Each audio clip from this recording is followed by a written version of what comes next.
and blocks. Perfectly in sync. Mandy, what do you love about blocks? I love blocks as a tool for the practice. So they can help us in so many ways, and sometimes it's just getting a little bit creative and playing with them.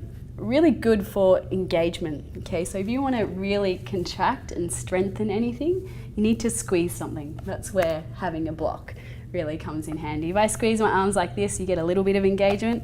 Put something in between there, don't let it drop, and you're going to get a lot of engagement. So much more.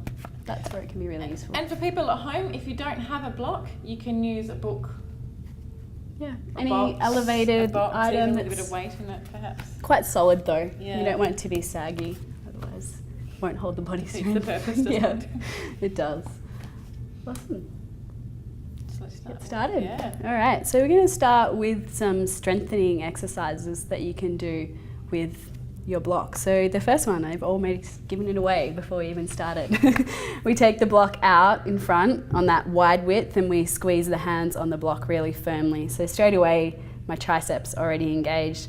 And then I lift that block up and overhead, keeping the elbows nice and close towards the body, and I keep hugging and squeezing in. Okay, so this is a really strong strengthener for your shoulders. I'm not sure if you'll be able to see, but I can definitely feel the shaking happening as I really strongly engage my hands, pushing them into the block. And it's important to keep the core on here too. Yeah, sitting up nice and tall the whole time, long, straight spine.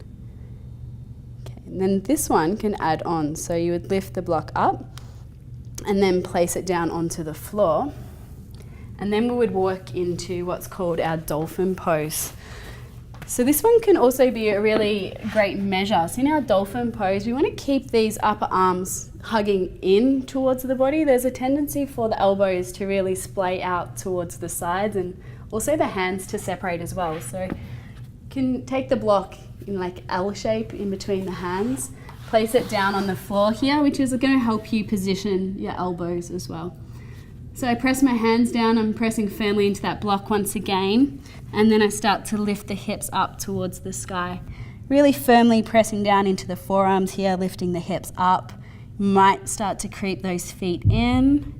You might walk back. You could do just a plank position here, or coming into our dolphin push-ups where you come forward and then lengthen, stretch out. It's a really good shoulder strengthener. And you'll see here as well that there's a tendency for students to pick up their wrists or pick up their knuckles or This have their wants to fingers happen. really gentle. So what you want to be looking at is that the fingertips are pressing into the floor, so the knuckles, the hand is flat, and the wrist as well. And then we see a lot of people, and they're even flimsy. See, if I push Mandy's forearm, it's firm into the ground there. And a wrist and an elbow and a shoulder is all in one long line. So that's a really good strengthener that you can use for working in the shoulder girdle. As well as strengthening the shoulders, it's also really important to open them at the same time. Otherwise, we just get rounded and rounded and rounded and really big and bulky. So Do you want to do it on the side and then we'll talk stuff? yeah, we can also use our props for this as well. So you would take a block. Some people might need 2 blocks, depends on how wide your shoulders are. And then you'll bring your elbows or just the top of the upper arm onto that block. Shift the hips back so the hips are above the knees, and then you're going to slot your head in between that little hole there and start to drop the chest. You'll feel a nice opening up through the shoulders here. You just hold and breathe. And then to come out, you press some weight into the arms. Lift the head back through and gently release.